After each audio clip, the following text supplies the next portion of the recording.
15 साल का एक लंबा थिएटर का कैरियर और उसके बाद फिल्मों और वेब सीरीजों में हमारे बीच में जिस व्यक्ति को हमने आज आमंत्रित किया है, ये उनके बारे में मैंने आपको कुछ बताया है। अब आगे का वो खुद बताएंगे। प्रतीक जी, अपने बारे में। नमस्कार, मेरा नाम प्रतीक पचौरी है और मैं जबलपुर का ही रहने वाला हूँ, मध्य प्रदेश का।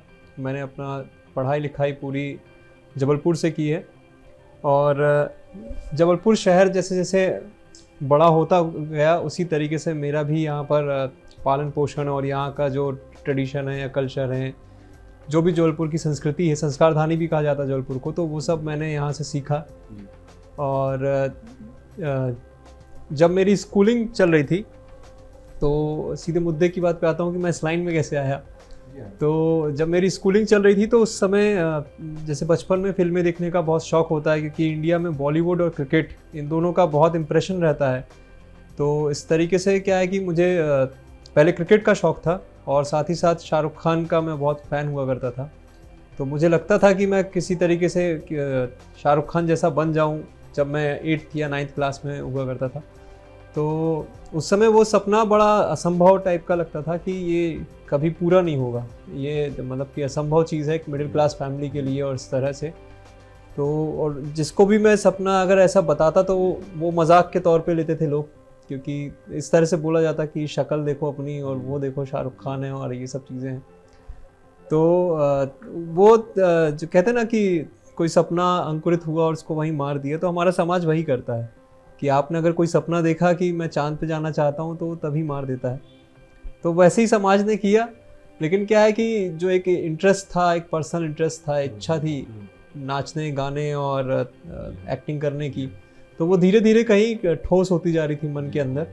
तो जब मैंने 10th में पहुँचा तो मैथ साइंस मेरे को लेना पड़ा, क्योंकि सारे दोस्त मैथ साइंस ले रहे थे। तो मैं उस भेड़ चाल का हिस्सा होकर मैथ साइंस मैंने भी लिया। फिर मैंने इंजीनियरिंग की, लेकिन 12th जब तक कंप्लीट हो रही थी मेरी, इंजीनियरिंग के पहले जब इंजीनियरिंग कॉलेज में लेने वाला था, तो उस समय तक वो इच्छा जो एक्टर बनने की थी वो बहुत ज़्यादा ही बड़ा रूप ले चुकी थी और मुझे पूरा मन था कि मुझे अब बॉलीवुड जाना है, एक बार अपनी जीवन में ट्राई करना है कि मैं क्या कर सकता हूँ। मैं जाने ही वाला था 12th के बाद, लेकिन मुझे किस्मत से मैंने दूरदर्शन पे एक सीरियल आ रहा था जिसपे थिएटर वगैरह के बारे में, नेशनल स्कूल ड्रामा एक संस्था है उसके बारे में बताया जा रहा था। तो मुझे उसमें पता चला कि शाहरुख खान ने भी 6 साल थिएटर किया है। तो पहली बार मुझे पता चला कि थिएटर, रंगमंच करके कोई ऐसी जगह होती है जहाँ एक्टिंग सिखाई जाती है। तो मैंने पता किया कि शहर में कहाँ होती है।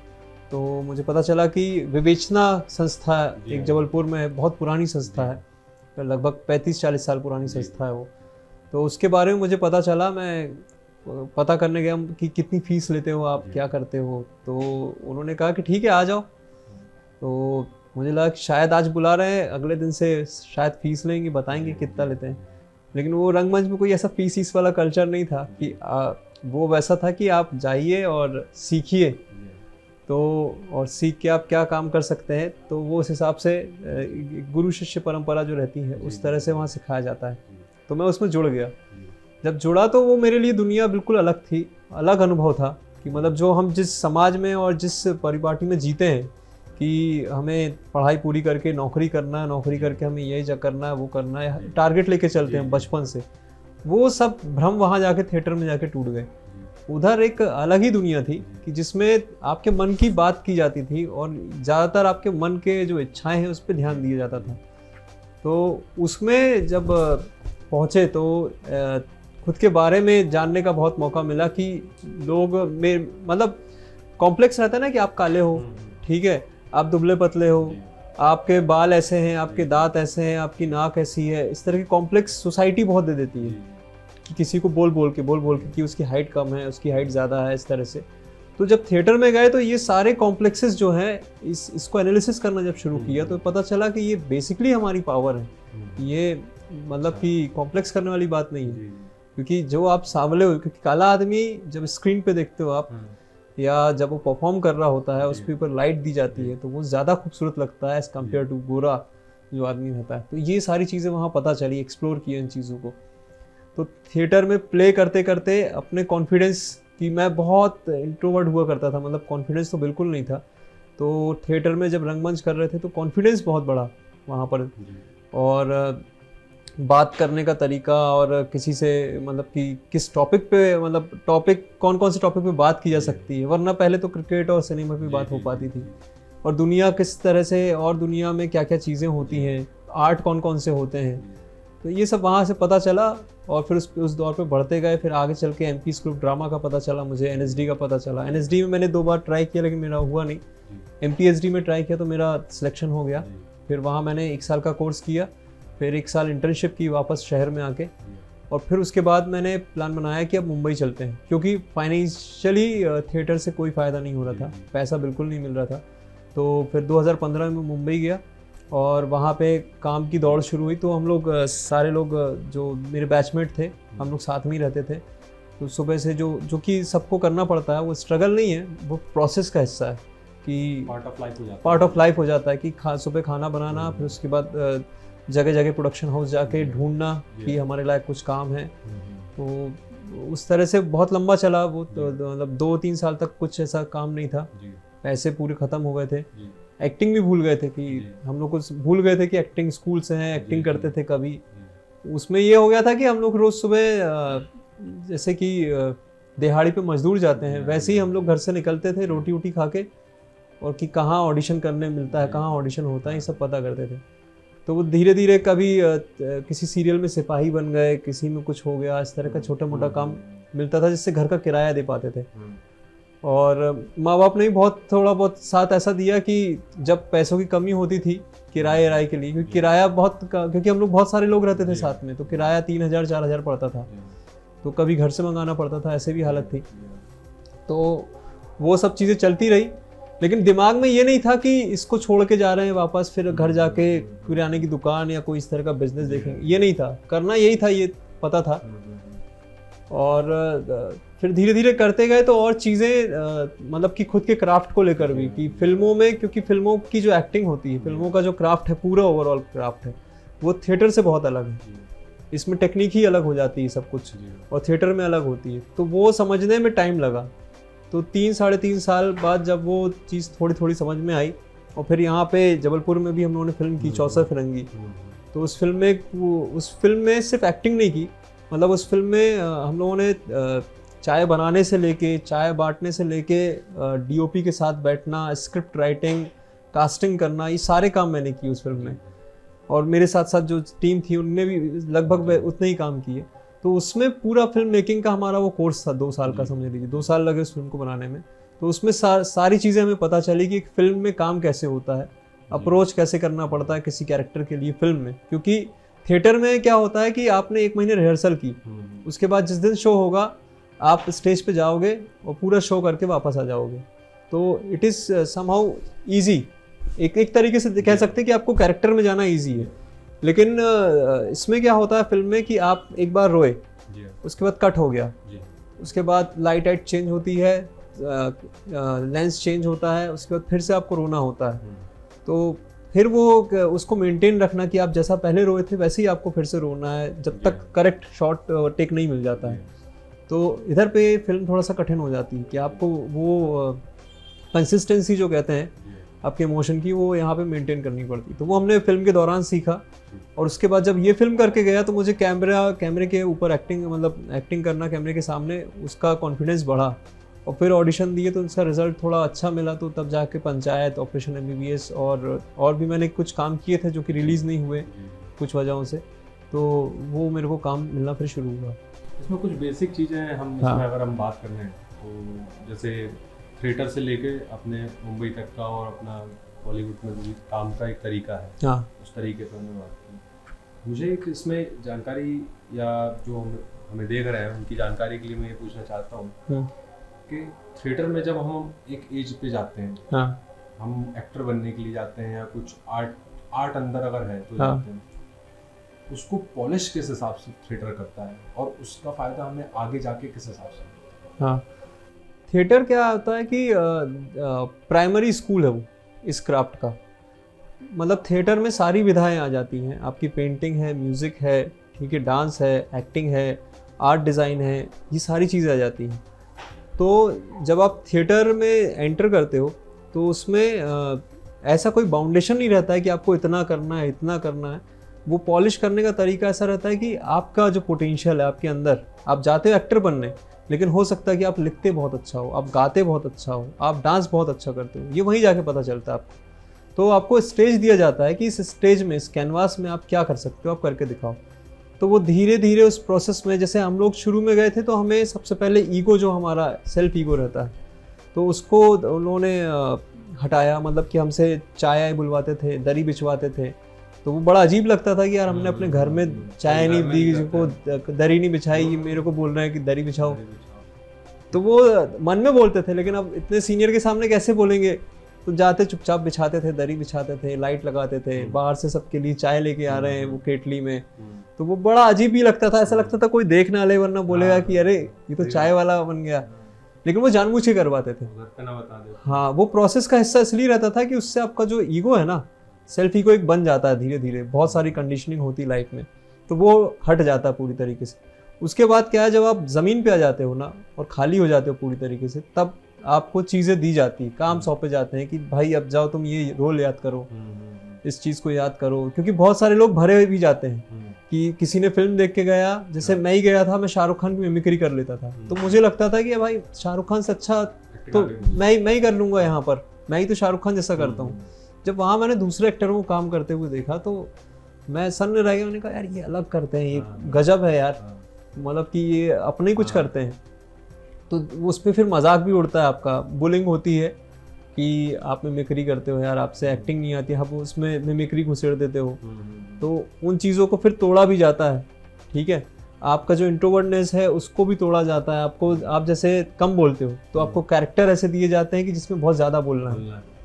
तो आपको भी अपना एज अ ह्यूमन आप अपना अलग शेड्स देखते हो कि यार मैं ऐसे तो कभी नहीं था, मैं ऐसे कर लेता हूँ, मैं ऐसे कर लेता हूँ। तो ये तरीका होता है थिएटर में पॉलिशिंग का। तो उसमें ये रहता है कि जब आप धीरे धीरे बड़े प्लेस करते हो, बड़े नाटक करते हो, तो उसमें मैच्योरिटी आने लगती है आपके क्राफ्ट में, आपके आर्ट में। तो ये सारी चीज़ें होती हैं थिएटर में। चलिए हम थोड़ा आपका घर भी देखते हैं, बिल्कुल, कुछ बातें बाहर भी करते हैं। बिल्कुल। प्रतीक जी, चौसर फिरंगी के बाद मुंबई का रुख होता है। मुंबई में operation MBBS web series, panchayat web series, OTT platform आजकल बहुत ज़्यादा इसका क्रेज़ है। हाँ। और काफ़ी वेब सीरीज़ें निकल रही हैं, बन रही हैं। हाँ। आप भी इन वेब सीरीज़ों में काफ़ी अहम रोल के साथ आए हैं। हाँ। ये एक्सपीरियंस के बारे में हमें थोड़ा सा बताएं। OTT के प्लेटफॉर्म के आने से ये अच्छा हुआ है कि लोगों को, जितने भी एक्टर्स थे या राइटर्स हैं, डायरेक्टर्स हैं, काम की तादाद बढ़ गई है। तो सबको काम मिल रहा है और अच्छा काम मिल रहा है। क्योंकि जो कि पहले सीरियल्स में होता था, तो अब वेब सीरीज़ क्या होती है कि एक वेब सीरीज़ फिल्म की तरह शूट होती है और उसमें उतना ही बजट होता है, उतना ही टाइम होता है। तो उसमें काम करने का एक पेशेंस रहता है और अपने तरीके का काम आप कर सकते हो। सीरियल्स में ऐसा नहीं होता था, क्योंकि सीरियल्स में आधे घंटे का एपिसोड आपको एक दिन में निकालना रहता था। तो OTT प्लेटफॉर्म में ये रहता है कि आप ऑल ओवर इंडिया कहीं पे भी कोई फिल्म बना रहे हो या कोई वेब सीरीज़ बना रहे हो, तो आपके पास प्लेटफॉर्म अवेलेबल है उसे शो करने का। जैसे हमने चौसर फिरंगी बनाई, तो हमने कभी ये नहीं सोचा था कि, हमारा सोच बहुत छोटी थी उस समय कि हम किसी थिएटर में रिलीज़ करेंगे MP या छत्तीसगढ़ में, और उससे जितना भी होगा देखा जाएगा कि क्या होता है फिल्म का। बट जब फिल्म बनी और रिलीज़ हुई और जो लोगों के रिस्पॉन्सेस आए, तो उसने हमें और पावर दी है कि यार इसको हम OTT प्लेटफॉर्म तक ले जाते हैं। और हमें ये नहीं पता था कि अमेज़ॉन पे कैसे जाते हैं, नेटफ्लिक्स पे कैसे जाते हैं। बट बड़ा ओपन रास्ता है वहाँ पे कि आप जाइए और अपना कंटेंट उनको दिखाते हैं। आप उनको कंटेंट अच्छा लगता है तो वो मतलब रेशियो पे आपकी फिल्म या वेब सीरीज़ ले लेते हैं, या आपको पूरा पैसे से देकर खरीद भी लेते हैं, या स्पॉन्सर भी करते हैं। तो इस तरह की उनकी कुछ पॉलिसीज़ हैं जो कि बहुत अच्छी है, जिसमें क्या है कि अगर आप झारखंड में बैठ के फिल्म बना रहे हो तो आप उसको अमेज़ॉन या नेटफ्लिक्स पे दिखा सकते हो। जैसे कि बहुत सारी फिल्में हुई है, तिथि है, जल्लीकट्टू है, या विलेज रॉकस्टार है, चौसर फिरंगी है, सोनी है दिल्ली में जो बनी थी। तो ये सारी फिल्में अभी आपको नेटफ्लिक्स और अमेज़ॉन पे देखने मिल जाएगी। और ये अच्छी, और दूसरी अच्छी बात ये है कि ये फिल्में सिर्फ इंडिया में नहीं, आप जैसे अभी मेरा जो फिल्म चौसर फिरंगी थी, तो उसके लिए मुझे पाकिस्तान से, अफगानिस्तान से, कनाडा से, अमेरिका से इन लोगों ने देखी, उनको समझ में आई और उनको अच्छी लगी, तो उन्होंने मुझे ढूंढ के पर्सनल इंस्टा पे और फेसबुक पे मैसेज किए। तो ये अच्छी बात है, बीइंग एन आर्टिस्ट भी बहुत अच्छी बात है कि आपको दूसरी कंट्रीज़ के लोग भी आपका काम पसंद कर रहे हैं और जान रहे हैं। एक इसमें OTT प्लेटफॉर्म को लेकर हाँ जो अगर भविष्य की बात करें हाँ उसको किस नज़रिए से देखा जा सकता है? क्या अभी हम जो सिनेमा से निकल के हम मल्टीप्लेक्स में आए थे, मल्टीप्लेक्स से निकल के अगर हम OTT में आ रहे हैं, हाँ, आगे किस तरीके से आप इसको और देखते हैं? मैं OTT को इस तरीके से मतलब समझता हूँ कि एक प्लेटफॉर्म आपको अब मिल चुका है, तो आपको ज़रूरी नहीं कि आप मुंबई में ही फिल्में बने। अब फिल्में जो इंडस्ट्री है वो डिसेंट्रलाइज हो सकती है। मतलब आप कश्मीर में रह के कश्मीर की फिल्म बना सकते हो, MP की सिनेमा डेवलप हो सकता है, क्योंकि आपको प्लेटफॉर्म तो मिल रहा है ना। अब आप नेटफ्लिक्स में दिखाओगे तो कोई भी देख सकता है अपनी टीवी पे, आपको थिएटर की ज़रूरत नहीं है और ना ही थिएटर की मोनोपोली की ज़रूरत है। जैसे कि होता था कि अगर किसी बड़ा प्रोड्यूसर है, करण जौहर का प्रोड्यूसर है, तो वो सारे स्क्रीन पहले ही खरीद लेते थे, तो बेचारी जो छोटी फिल्में रहती थी उनको स्क्रीन भी नहीं मिलते थे। अब क्या है कि प्लेटफॉर्म अवेलेबल है, तो लोग अपना कंटेंट अपने हिसाब का कंटेंट ढूंढ के देखते हैं, तो इसमें ये बहुत अच्छी बात है। तो OTT इस तरीके से मैं फ्यूचर के लिए देखता हूँ, क्योंकि मैं ये नहीं समझता कि थिएटर बंद हो जाएंगे, क्योंकि थिएटर का एक अपना कल्चर होता है कि आप यहाँ से टिकट लेके थिएटर में फिल्म देखना पसंद करते हो because of so many reasons, कि आप जाते हो, उसका अलग एटमॉस्फेयर रहता है। बट OTT उसमें ये काम करता है कि जो बहुत सारे छोटे फिल्म मेकर्स हैं जो कि अपने घर से पैसा लगा के या कहीं से पैसा लेके फिल्म बना रहे हैं, लेकिन उनकी फिल्म कहीं तक पहुंच नहीं पाती, तो OTT पे आने की वजह से वो फिल्में आप देख सकते हो अपने घर में बैठे। और अब आजकल टीवी भी 55 इंचेस आ रहा है, 65 इंचेस आ रहा है, तो थिएटर का पूरा माहौल आपको अपने घर पे मिल जाता है। तो ये सब फ़ायदे हैं। और इसमें ये भी है कि आपको एक जो कहते हैं कि कई बार ये धोखा हो जाता है कि आपने थिएटर में रिलीज़ किया लेकिन आपको रेवेन्यू का पता नहीं रहता कि कैसे उसका रेवेन्यू वापस आएगा। लेकिन इसमें पूरा फेयर गेम है कि जैसे यूट्यूब पे आप कोई चीज़ अपलोड करते हो, उसके व्यूज़ जितने रहते हैं वैसे पैसे आते हैं, वैसे ही अमेजोन और नेटफ्लिक्स पे जितने व्यूज़ रहते हैं उस हिसाब से आपको पैसे मिलते हैं।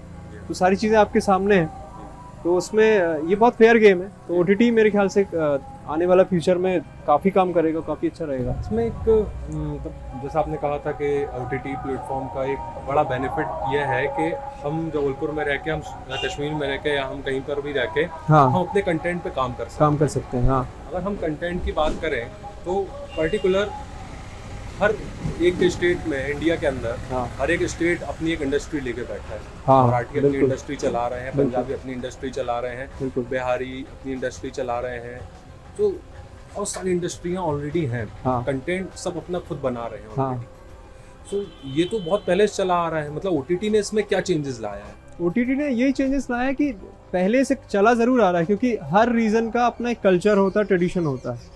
कश्मीर का अपना ट्रेडिशन है, बुंदेलखंड का अपना है, और यहाँ पे आप बिहार चले जाओगे, बिहार का अपना है। लेकिन हो क्या रहा था कि ये सारे ट्रेडिशन ना बॉलीवुड यूज़ कर रहा था, यानी बॉलीवुड के स्टार कास्ट, बॉलीवुड के बड़े बड़े हीरो कश्मीर जाते थे और कश्मीर में शूटिंग कर लेते थे, लेकिन वहाँ के लैंग्वेज, वहाँ का कल्चर, वहाँ की वो चीज़ें अडॉप्ट नहीं कर पाते थे ऑनेस्टली। आप देखोगे कि आमिर खान ने PK में जो बनारसी लैंग्वेज बोली है या अवधी लैंग्वेज बोली है, जो UP की भाषा बोली है, वो थोड़ी सी फेक लगती है, because Aamir Khan is not belong to Banaras या उस उधर से बिलोंग नहीं करते। लेकिन जब आप मिर्ज़ापुर या इस तरह कंटेंट देखते हो जहाँ पे वहीं के एक्टर लिए जाते हैं और वो जब वो फ्लुएंटली उस लैंग्वेज को बोलते हैं, तो आपको ज़्यादा बिलीवर और कन्विंसिंग लगता है। तो यही बात है कि जब कश्मीर का कोई एक्टर है जिसने कश्मीर में ही रहा है और वो कश्मीर की किसी फिल्म में काम कर रहा है, तो वो उसको उतना कन्विंसिंग तरीके से बता पाएगा क्योंकि उसने वो उस दुनिया को देखा है, बचपन से देखा है। तो उसमें OTT क्या काम करता है कि OTT बस उस टैलेंट को उठा के आपको दिखाने तक का एक मीडिएटर बनता है, जो कि बहुत बड़ी बात है कि प्लेटफॉर्म नहीं मिलेगा तो हम कैसे दिखा पाएंगे। अभी अगर अमेजोन नहीं होता तो शायद मेरी फिल्म के कारण मुझे जानते भी नहीं लोग। सही बात। तो ये OTT का मतलब कि बड़ा वो है, बेनिफिट है। प्रतीक जी, एज एन आर्टिस्ट खुद को आप कैसे देखते हैं? एज एन आर्टिस्ट सबसे बड़ी चीज़ पहले है कि आर्टिस्ट के पहले आप अपने आप को एक एज ए ह्यूमन देखना ज़रूरी है कि आप ह्यूमन के तौर पे जो ह्यूमन होने की कंडीशंस हैं, कंडीशन ये कहूँगा मैं कि आप किस तरह का आपका बिहेवियर है बाकी दुनिया को लेकर, सिर्फ इंसानों को लेकर नहीं, मतलब पेड़ पौधों को लेके, जानवरों को लेके, पानी को लेके, इस सारी चीज़ों को लेके। क्योंकि हम ऐसी स्पीसीज हैं कि हम सोच सकते हैं, तो हमारी जिम्मेदारियाँ ज़्यादा हैं इस प्लेनेट को लेके। तो सबसे पहले आपको अंदर से प्योर होना बहुत ज़रूरी है। जब आप प्योर होंगे और किसी और लिबरल होंगे, फ्री थिंकिंग के होंगे, तब क्या है कि आप एक आर्टिस्ट के तौर पे दुनिया को देख पाएंगे। क्योंकि आर्टिस्ट का काम ये रहता है कि वो सिर्फ अपना एक आईना देता है दुनिया को, कि मेरे आईने से एक बार देखो दुनिया ये ऐसी चल रही है। बाकी जैसे कि आप देखेंगे कि जो भी एक फिल्म का एग्जांपल से देख सकते हैं, 3 इडियट आई थी जिस समय, ठीक है, 3 इडियट बड़ी कमर्शियली हिट हुई थी और उसके बाद से ये चलन हो गया था कि अपने सपने को जीना चाहिए, सबको इंजीनियर नहीं बनना चाहिए। तो इसकी ज़रूरत क्यों पड़ी? इसकी ज़रूरत इसलिए पड़ी कि इंजीनियरिंग इस तरह का बूम हो गया था उस समय कि हर दूसरा तीसरा लड़का इंजीनियरिंग कर रहा था एमलेसली। उसको नहीं पता था कि मैं इंजीनियरिंग क्यों कर रहा हूँ, इससे मेरा क्या होगा, सिर्फ करे जा रहा था क्योंकि घर से प्रेशर था और बोला था लोगों ने। लेकिन 3 इडियट के बाद, जो 3 इडियट में जब ये बताया कि एक आमिर खान ने जो कैरेक्टर किया है कि भाई उसने अपने सपने को, जो उसकी इच्छा थी उसने उसको किया और उसमें सक्सेसफुल हुआ, उसके बाद से चेंज आया, सोसाइटी में चेंज आया। तो वही आर्ट का काम है कि वो सोसाइटी को बस एक सवाल देता है कि ज़रा आप ठहरो और सोचो कि आप किस दिशा में जा रहे हो, क्या कर रहे हो। तो एज अ आर्टिस्ट मेरा भी, मैं ये समझता हूँ कि मैं जिस फील्ड में हूँ, जैसे मैं एक्टिंग में हूँ, तो मेरा सबसे इम्पॉर्टेंट काम ये है, जैसे कि एक साइंटिस्ट और एक आर्टिस्ट का होता है, कि अपनी फील्ड में एक्सप्लोर करना, उसको एक्सप्लोर करना in a right direction, not in a bad direction, कि मैं उसके कितने डिटेल में जा सकता हूँ, कि एक्टिंग में मैं और क्या समझ सकता हूँ, कि ह्यूमन इमोशंस जो होते हैं उसकी साइकोलॉजी को समझ सकता हूँ, कि एक वक्त आदमी हंसता है और दूसरे वक्त रो क्यों देता है अचानक से, या कोई शांत बैठा है और अचानक से उसको कुछ याद आता है, उसका इमोशन, चेहरा बदल जाता है। तो मेरा काम ये है कि मैं इस चीज़ को ज़्यादा से ज़्यादा एक्सप्लोर कर सकूँ। और एक एक्टर के तौर पे ये भी है कि मैं ये देखूँ कि जो मेरे सराउंडिंग में जो कैरेक्टर, जैसे कि आप ये एरिया देख रहे हैं, ठीक है, अब मैं बचपन से यहाँ पे बड़ा हुआ, तो यहाँ की गलियों में और सब जगह मैंने घूमा फिरा, तो यहाँ की जो लाइफ है उस लाइफ को मैं इकोनॉमिकली, सोशली, रिलीजियसली और ट्रेडिशनली चारों तरीके से देखता हूँ कि ये लोग इस हालत में क्यों हैं, इनका बिहेवियर ऐसा क्यों है, ये लोग कहाँ से आए होंगे, यहाँ पे हमेशा से तो रह नहीं रहे होंगे। तो जब इस चीज़ को आप इस तरीके से एक्सप्लोर करते हो, देखते हो, तो आपको सोसाइटी का बहुत कुछ जो है कि आज हमारी सोसाइटी ऐसे रन क्यों कर रही है वो समझ में आता है। और जब आपको एक आर्टिस्ट को ये समझ में आने लगे कि उसकी सोसाइटी कैसे रन कर रही है, तभी वो उसमें कुछ सवाल और कुछ लोगों के लिए जवाब पैदा कर सकता है। तो मैं एक आर्टिस्ट के तौर पे वैसा देखता हूँ चीज़ों को। सामाजिक नज़रिया अगर आपका स्वयं का है, हाँ, एज एन आर्टिस्ट, अगर आप समाज को देखते हैं नज़रिए से, तो आपका समाज बदलने के लिए कुछ विचारधारा रहती है, या फिर आप सिर्फ समाज को उनका आईना दिखाना चाह रहे हैं? देखिए, समाज बदलना किसी भी आर्टिस्ट के हाथ में नहीं रहता, क्योंकि वो एक बहुत बड़ी चीज़ है। मतलब कि मैं ये नहीं कहूँगा कि भाई कि राजेश खन्ना आए, उन्होंने इस तरीके से किया और समाज बदल गया, कभी नहीं बदलता, वो फिर चेंज हो जाएगा। ठीक है, आप ये कर सकते हो कि आप एक नज़रिया दे सकते हो, और उस नज़रिए को कुछ पर्टिकुलर जो आपकी थिंकिंग से मेल खाते हैं वो लोग लाइक करते हैं। जैसे कि हर कोई शाहरुख खान को पसंद नहीं करेगा, हर कोई सलमान खान को पसंद नहीं करेगा, इसलिए आप पूरे समाज को तो बदल नहीं सकते, लेकिन हाँ, आप अपने तरीके का, अपनी लाइफ का एक्सप्लोरेशन लोगों को दे सकते हो, जिसको देखने के बाद लोगों को लगे कि हाँ यार, ये भी एक ज़िंदगी का तरीका, ऐसे भी जिया जा सकता है लाइफ को। जैसे कि बहुत सारे ग्रेट आर्टिस्ट हुए हैं, सत्यजीत रे हुए हैं, जो कभी बॉलीवुड के रुख में नहीं गए, कभी बॉलीवुड नहीं गए, उन्होंने अपने घर से पैसे लगा के फिल्में बनाई और ऑस्कर के लिए आज तक वही नॉमिनेट हुए, उनको ही ऑस्कर भी मिला। ऐसे ही ऋत्विक घटक है, ठीक है। और आप अपने अभी जो कंटेम्प्रेरी सिनेमा बन रहा है, उसमें दिवाकर बनर्जी हो गए और अनुराग कश्यप हो गए और ऋतुपर्णो घोष हो गए, इस तरह के जो फिल्म मेकर्स थे जिन्होंने अलग तरीके का सिनेमा लेके आया, रियलिस्टिक सिनेमा लेके आया, तो और विशाल भारद्वाज हो गए। तो इस तरह का सिनेमा हमारे यहाँ पहले नहीं बनता था। हमारे यहाँ जो सिनेमा बनता था वो हमने जो अडॉप्ट किया है, कि हॉलीवुड का हमने जो अडॉप्ट किया है उसी को हमने बना दिया। लेकिन अभी क्या है कि हम अपना सिनेमा देख पा रहे हैं, जैसे फॉर एग्जांपल पंचायत हो गया या मसान जैसी कहानी हो गई, ये इंडिया की कहानी, ये हमारी इंडिया की प्रॉब्लम है, बेसिक प्रॉब्लम, जिसको अब स्क्रीन पे दिखाया जा रहा है। तो सिनेमा में भी इस तरीके से चेंज आया, क्योंकि कुछ चेंज अलग विजन के लोग आए, तब आया। अगर ऐसा सोच लूँगा कि मुझे भी शाहरुख खान जैसा अभिनेता बनना है, तो शायद मैं ख़त्म हो जाऊंगा या कोई चेंज नहीं आएगा। लेकिन अगर मैं ये जो एरिया आपने देखा अभी, अगर मैं इसकी ज़िंदगी ले जाता हूँ सिनेमा में, तो फिर लोगों को लगेगा कि हाँ हमने नया कुछ देखा। तो वही चेंज है, एक आर्टिस्ट का मेरे ख्याल से वही काम है। एक बॉलीवुड की अगर हम बात करें तो हाँ। हम पिछले 10 साल में एक बहुत बड़ा चेंज देख रहे हैं। हाँ। वो चेंज ये है कि बॉलीवुड एक जो उसका एक भर्रा चला जा रहा था हाँ। कई सालों से। हाँ। बड़े स्टार्स की मूवी आती थी, बड़े स्टार्स पैसा कमाते थे, चले आते थे। हाँ। पिछले 10 साल में थिएटर आर्टिस्ट में से जो स्टार निकल के आए हैं, हाँ। ये बहुत कम बजट की मूवी में आते हैं, ये सक्सेस हो जाते हैं। हाँ। बहुत सारे नाम हैं। हाँ। बहुत सारे नाम हैं। हाँ। हम मनोज वाजपेयी का उदाहरण ले मनोज सकते वाजपेयी, हैं, नवाजुद्दीन सिद्दीकी, सिद्दीकी का उदाहरण ले सकते हैं। बहुत इरफान सारे खान साहब नहीं हाँ। रहे हैं, लेकिन उनका बहुत बड़े उदाहरण हाँ। भी बने हैं। हाँ। ये जो एक लॉबी निकल के आई है थिएटर की, हाँ। इस लॉबी ने बॉलीवुड के अंदर अपना एक दशक में अपने आप को स्थापित कर लिया। बिल्कुल। ये कैसे और ये अभी तक क्यों नहीं हुआ? ये पहले इसलिए नहीं हुआ था, पहले भी ऐसा नहीं था कि थिएटर वाले लोग नहीं आते थे। ओमपुरी नसरुद्दीन शाह एनएसडी से थे, ओम शिवपुरी वो एनएसडी से थे, काफ़ी लोग एनएसडी से थे जो कि फिल्म इंडस्ट्री में काम कर रहे थे, अमिताभ बच्चन के दौर से ये सब, और थिएटर किए हुए थे।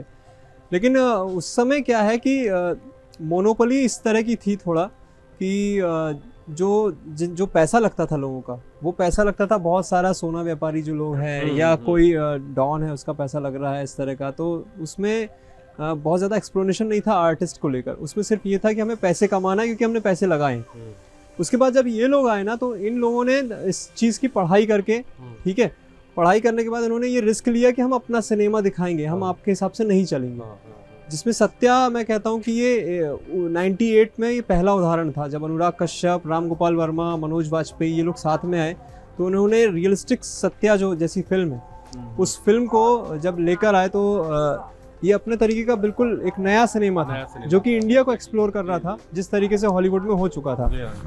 तो इसलिए ये लोगों ने क्या है कि इस तरह की जो फिल्मों को बनाया और बढ़ावा दिया, रिस्क लिया, मतलब कि ना ही सिर्फ पैसे के बारे में सोचा, ये भी सोचा कि हमको काम दिखाना। तभी ये आप जो देखेंगे मनोज वाजपेयी, इरफान खान, नवाजुद्दीन सिद्दीकी, तिग्मांशु धूलिया, इन लोगों ने जिस तरीके का सिनेमा लाया, तो यहाँ से ये चेंज आया क्योंकि इन्होंने रिस्क उठाया। ये जो एक परिपाटी चली आ रही थी बॉलीवुड की कि 100 करोड़ का सिनेमा और स्टार कास्ट के साथ सिनेमा, इसको इन्होंने ब्रेक किया, तभी जाके थिएटर आर्टिस्टों को काम मिला। इसमें 15 साल हुए लगभग आपको थिएटर करते हुए। हाँ। 15 साल के थिएटर में मध्य प्रदेश से आप निकल के जा रहे हैं, मध्य प्रदेश रिप्रेजेंट करते हैं।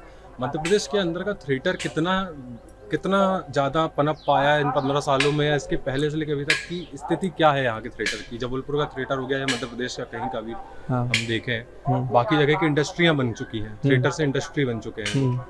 हम थिएटर में ही क्यों अटके हैं, या बढ़ा है कि नहीं बढ़ा है?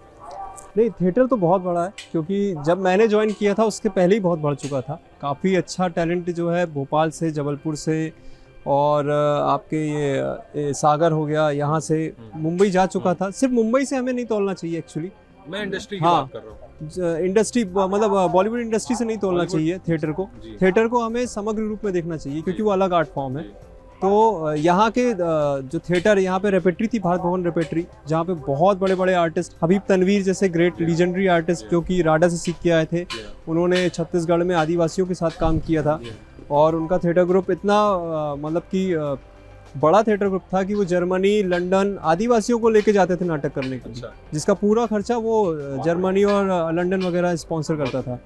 और तो इस तरह के लोग यहाँ से निकले हैं। तो थिएटर यहाँ पे बहुत रिच था, एमपी में खासकर बात करूँ तो, क्योंकि हमारी जो लैंग्वेज है हिंदी, तो वो बड़ी शुद्ध हिंदी भी बोली जाती है, जैसे जबलपुर हो गया, भोपाल हो गया, इंदौर हो गया, इस तरह के एरियाज़ में। तो उसके कारण, और दूसरी बात ये भी थी कि यहाँ पे जो एमपी क्योंकि सेंटर में, ठीक है, तो और यहाँ पे 6 मतलब कि राजस्थान हो गया, यूपी हो गया, ठीक है, आपका महाराष्ट्र हो गया, तो इसका भी जो कल्चर है आपको थोड़ा थोड़ा मिलता है। तो उसके कारण यहाँ के जो थिएटर है उस पर कई रंग आपको देखने को मिल जाएंगे। ऐसे ही क्या है, यूपी का जो थिएटर है या बिहार का थिएटर है, ठीक है, वो भी बहुत ग्रो किया इस दौरान। और उसमें ये भी चीज़ था कि जब मैंने थिएटर शुरू किया तो एक चीज़ ये चलती थी कि चेन टूर्स होते थे किसी नाटक के। तो अगर हम पंजाब शो करने गए तो पंजाब से फिर हरियाणा, हरियाणा से दिल्ली, दिल्ली से राजस्थान, ऐसे शो करके आते थे। तो उसमें 10-10 दिन तक नाटक कर रहे हैं। तो वो एक बहुत अच्छा कल्चर था कि एक बार उनने हमको बुलाया, अब हम उनको बुलाएंगे। तो जो गिव एंड टेक वाला कल्चर होता है ये खूब चला, ठीक है। और अभी भी चलता रहा कुछ साल पहले तक, लेकिन फिर ये बंद हो गया काफ़ी वजह से, क्योंकि गवर्नमेंट की जो ग्रांट्स थी, तो गवर्नमेंट ग्रांट्स में क्या रहता था कि जो पैसा दिया जाता था वो साल भर के लिए आपने एक नाटक के लिए 2 लाख या 3 लाख रुपए दे दिया। लेकिन क्या है कि आप अगर खुद कैलकुलेशन करें कि अगर मैं थिएटर कर रहा हूँ और मुझे एक नाटक का 3 लाख रुपए मिल गया, अब मैंने अगर 3 लाख में ईमानदारी से पूरा नाटक कर दिया तो मैं साल भर क्या खाऊंगा। क्योंकि हमारे यहाँ ये कल्चर तो है नहीं कि टिकट लेके लोग नाटक देखने आते हैं। नाटक लोग भाईबंदी में देखने आते हैं कि अरे यार मेरे भाई का नाटक है तो मैं तो फ्री में जाऊंगा। तो पैसे कहाँ से कमाएंगे हम, मतलब कि being an artist, being an theatre artist हम कैसे जिंदा रहें, उसके लिए कोई सपोर्ट ऐसा नहीं था। और दूसरी बात यह है कि जब भी गवर्नमेंट का कुछ काम ऐसा इन्वॉल्व होता है तो उसमें सबको पता है कि करप्शन बहुत ज़्यादा होता है, बहुत ज़्यादा। कि अगर आपको अपनी ग्रांट के लिए फाइल आगे बढ़वानी है तो कभी उससे अनुशंसा करवाने के लिए पैसे देने पड़ रहे हैं, कभी इसके पैर पड़ रहे हैं, कभी उसके पैर पड़ रहे हैं। तो कभी कभी ऐसी फीलिंग आने लगती है कि यार मैं आया था आर्ट का कुछ काम करने, एक्टिंग का कुछ काम करने, लेकिन मुझसे करवाया कुछ और जा रहा है। तो इस कारण से बहुत सारे थिएटर ग्रुप करप्ट हो गए, अच्छा काम नहीं कर पा रहे हैं। जो अच्छा काम कर पा रहे थे वो फाइनेंशियली जो है बहुत मतलब वीक हो गए, ठीक है। और अभी कोरोना के टाइम तो थिएटर ग्रुप मतलब बंद ही है, मतलब पैसा नहीं किसी थिएटर आर्टिस्ट के पास। पता नहीं वो कैसे, कुछ लोगों का मैंने सुना है कि उन्होंने सांची कॉर्नर खोल लिए हैं, कुछ लोगों ने पापा के साथ बिजनेस कर रहे हैं, इस तरह की कुछ चीज़ें हैं। तो हालत तो बहुत बुरी है थिएटर की इस समय। बाकी ये है कि गवर्नमेंट से सपोर्ट वैसा नहीं है कि कोई कल्चर को कंजर्व करने का सपोर्ट मिले। हिंदी थिएटर में तो बिल्कुल नहीं, बल्कि साउथ इंडिया या बंगाल में आप जाएंगे तो बंगाल का और महाराष्ट्र का जो थिएटर है और साउथ इंडिया का थिएटर है, वहाँ कल्चर है कि अगर आप कोई नाटक देखने जाते हो तो वो टिकट लेके जाते हैं। मतलब वो अपने तरफ एक व्यक्तिगत कल्चर है वो, कि वो अगर मैंने गया था मुंबई में नाटक देखने तो 100 रुपये की टिकट थी तो कोई भी 100 रुपये का टिकट लेके जाता है, वो ऐसे नहीं जाएगा। हाँ, लोग जा रहे हैं देखने, ही बड़ी बात। हाँ, ये बड़ी बात है। यहाँ पे ऐसा कल्चर हुआ ही नहीं, कभी डेवलप नहीं हुआ। तो इसमें भविष्य के आने वाले कुछ प्रोजेक्टों के बारे में अपने बताइए। हाँ, भविष्य में अभी एक फिल्म है शेरनी, जो कि विद्या बालन के साथ मैं कर रहा हूँ। तो उसका शूट अभी बालाघाट में 21 अक्टूबर से शुरू होने वाला है, वो नेक्स्ट ईयर फिल्म आएगी। और उसके अलावा एक वेब सीरीज़ है, उसका नाम तो अभी डिसाइड नहीं हुआ, लेकिन उसका भी शूट एमपी में दमोह में है, उसका शूट दिसंबर में है। तो वो भी नेक्स्ट ईयर तक आएगी, अमेजॉन प्राइम के लिए है वो। तो अभी ये 2 प्रोजेक्ट तो हैं जो कि लाइन में है। बाकी मैंने कुछ ऑडिशंस वगैरह दिए हैं जिनमें बात वगैरह चल रही है, तो अभी तो इतना ही है। प्रतीक जी, एक मध्यम वर्गीय परिवार का लड़का जब निकलता है तो वो भी तब जब वो खुद से ही सब कुछ कर रहा है, एक्टिंग सीख रहा है, सब कुछ कर रहा है, ये सफ़र उसको किस तरीके से तय करना चाहिए, कितना पेशेंस चाहिए, और ये जो एक मेंटलिटी खुद की बना लेना कि हमें एक्टिंग ही करनी है, ये प्रोसीजर को कैसे फॉलो करना चाहिए उसको? इस प्रोसीजर को फॉलो करने के लिए पहले तो हमें वैसे जाना होगा जैसे कि आपको पहले ये देखना होगा कि आपका इंटरेस्ट वाकई में है कि नहीं, जो कि एकदम से पता नहीं चलता, वो करने के बाद पता चलता है। अगर आपको लगता है कि आपको एक्टर बनना है तो आप पहले मुंबई नहीं भागी, जो कि बहुत सारे लोग करते हैं। मेरे पास भी बहुत सारे फ़ोन्स आते हैं, मैसेज आते हैं कि मुझे मुंबई आना है, मुझे कहीं काम दिलवा दीजिए, मैं काम करना चाहता हूँ। होता क्या है कि मुंबई जब आप जाते हैं और आपको अगर मैं काम भी दिलवा दूँ तो क्या होता है, जैसे ही आपको 25 लोगों के सामने एक्टिंग करना होगा या कुछ डायलॉग बोलना होगा तो आप नहीं कर पाएंगे। तो उसके बाद आपको वहाँ से निकाल दिया जाएगा, आप डिप्रेस होंगे, ठीक है। और आपको ये लगेगा कि मैं घर में बोल के आया हूँ कि मैं एक्टर बनने जा रहा हूँ, तो आप अपने आप को ये सोचेंगे कि अब मैं वापस भी नहीं आ सकता। ऐसे कई लोगों ने किया कि बिहार से एक मेरे दोस्त थे, तो वो बिना सीखे आ गए और वहाँ पे उन्होंने ऑडिशन वगैरह दिए, उनका मजाक भी उड़ा क्योंकि उनको करते नहीं बना। उसके बाद उन्होंने वहाँ पे ईंटें वगैरह भी ढोए, तो ये तरह की कंडीशन भी हो जाती है। तो सबसे ज़्यादा ज़रूरी है कि आप अगर आपके शहर में आसपास, दिल्ली में थिएटर होता है, मुंबई में होता है, भोपाल में होता है, जबलपुर में होता है, बिहार में अच्छा थिएटर होता है, यूपी में होता है, अगर आपको इस लाइन में आना है तो आप कहीं पे थिएटर कीजिए। थिएटर आप जब करते हैं तो आपको धीरे धीरे पता चलते जाता है कि आपके अंदर क्या क्वालिटीज़ हैं, आप क्या कर सकते हैं, मतलब कि इस फील्ड में आप एक्टिंग कर सकते हैं, राइटिंग, सिंगिंग, ये सारी चीज़ें कर सकते हैं। तो बिल्कुल सीख के जाना ज़रूरी है, क्योंकि मैं लोगों से ये भी कहता हूँ कि भाई आप डॉक्टर हैं तो डॉक्टर आप ऐसी थोड़ी बन जाते हैं, पढ़ के जाते हैं। तो वैसी इसकी भी पढ़ाई करके आप जाइए, आपको ज़्यादा आसान हो जाएगा और दूसरी चीज़ ये भी है कि गवर्नमेंट अगर इस फील्ड को लेके थोड़ा सा ये सोचे कि थिएटर सिर्फ एक्टिंग करने के लिए ज़रूरी नहीं है, मतलब एक ह्यूमन बिहेवियर भी उसमें मिलता है सीखने के लिए, कॉन्फिडेंस भी आता है। अगर वो आपके एजुकेशन में शामिल हो जाता है, स्टेट एजुकेशन में शामिल हो जाता है, तो उसमें सबसे अच्छा ये रहेगा कि ये इस तरह का कन्फ्यूजन जो रहता है ना कि ग्लैमर को देख के आप आकर्षित होते हो और कई लड़के लड़कियां भाग जाते हैं मुंबई की तरफ और डिप्रेस होते हैं फिर जाके, तो वो नहीं होगा। कम से कम आपको एक पता रहेगा कि हमें इस फील्ड में कैसे बढ़ना है। बिल्कुल। क्योंकि सबसे इंपॉर्टेंट इसमें ये रहता है कि आपका इंटरेस्ट होना चाहिए। बहुत सारे लोग सिर्फ देख के आते हैं, उनको लगता है कि मैं शाहरुख खान या सलमान खान बन जाऊंगा, किसी तरीके से हो जाऊंगा। 2 साल में उनको रिजल्ट चाहिए रहता है, नहीं मिलता है, वापस होते हैं और फिर मायूसी से पूरी ज़िंदगी गुजारते हैं। क्योंकि इसमें जैसे आपने पेशेंस की बात कही, पेशेंस मतलब इसमें बहुत अथाह पेशेंस चाहिए कि कोई ज़रूरी नहीं है कि आपने एक फ़िल्म कर ली, आपका आज इंटरव्यू हो रहा है, आप फेमस हो रहे हो, कल का कुछ भरोसा नहीं, कल हो सकता है आपको एक भी फिल्म ना मिले, हो सकता है आपको अगले 5 साल कोई काम नहीं मिले। क्योंकि ये जैसे अभी कोरोना में हम जितने भी आर्टिस्ट हैं हमें कोई काम नहीं मिला, 5 महीने से 6 महीने से हम लोग अभी घर पे ही हैं, क्योंकि कोई काम ही नहीं हो रहा तो कहाँ से काम करेंगे। तो इस तरह की सिचुएशंस होती हैं, तो आपको पेशेंस चाहिए और अपने एक्टर को ज़िंदा रखना आपको डेली, एक्टर को या आर्टिस्ट को। तो उसके लिए सबसे ज़्यादा ज़रूरी है कि आपको पढ़ने का शौक़ हो, देखने का शौक़ हो, फिल्में देखने का शौक़ हो, लाइफ को अपने तरीके से एक्सप्लोर करने का, घूमने फिरने का शौक़ हो। क्योंकि एक आर्टिस्ट के लिए सबसे ज़्यादा ज़रूरी है ऑब्जर्व करना। अगर आपको ऑब्जर्व करने में इंटरेस्ट है तो आप इस फील्ड में आपको मज़ा आएगा, और अगर नहीं है तो आप फ्रस्ट्रेट हो जाओगे, बोर हो जाओगे और डिप्रेशन में चले जाओगे। जैसे बहुत सारे लोग जाते हैं डिप्रेशन में और फिर वो नशे के शिकार ही हो जाते हैं। तो उसकी वजह से अभी बॉलीवुड भी बहुत बदनाम हो रहा है कि नशा सिर्फ बॉलीवुड में होता है, नशा सब जगह होता है, बॉलीवुड को बदनाम किया जा रहा है बहुत ज़्यादा। तो ऐसा नहीं है। बाकी आपको आर्टिस्ट बनने के लिए आर्टिस्ट की तरह अप्रोच करना पड़ेगा, ना कि एक क्रैश कोर्स की तरह कि मैंने ये सीख लिया 7 दिन में फर्राटेदार अंग्रेजी सीख जाऊंगा, वैसा नहीं है।